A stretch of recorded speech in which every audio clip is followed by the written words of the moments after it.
Thank you. You're totally right.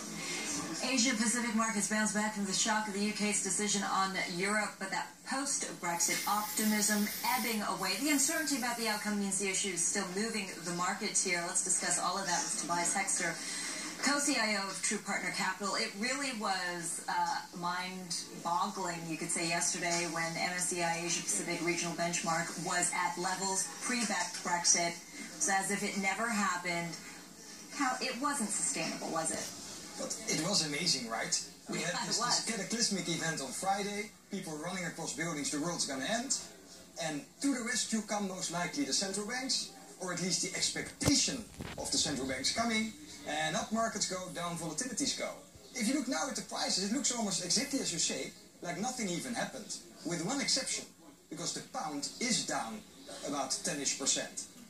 But how much can central banks step in? Everybody's promising to buffer whatever volatility is going to happen with low interest rate environment for a long time, cheap money flowing. We've seen, though, the outcome of that, and it's called Brexit. And that's exactly a good point you make. It's more of the same. So the markets are happy. And one thing you also see, if you look at Fed fund futures, that one changed post-Brexit. Suddenly the rate hikes off the card, or at least very much diminished. But the point you make is right. We apply a medicine that does well for markets, because markets are back up where they came from. Markets are at relatively high levels. But the general population doesn't feel into this ready, gets disenfranchised, and that's exactly where these Brexit votes comes from. Absolutely, and what we're seeing that is also playing out in the United States right now.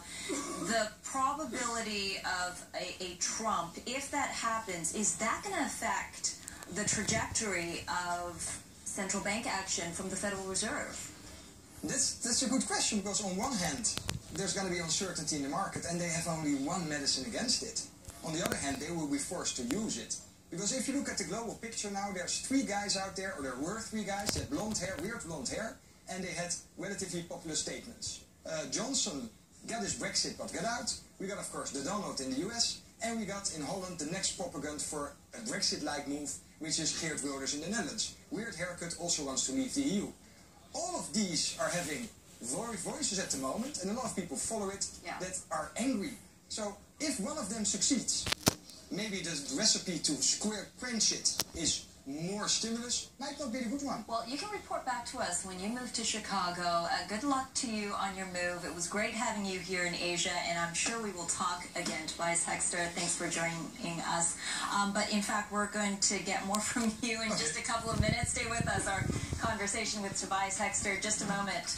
And also still ahead, we're counting down for the latest RBA decision. We're live in Sydney as that breaks. Stay with us. This is Bloomberg.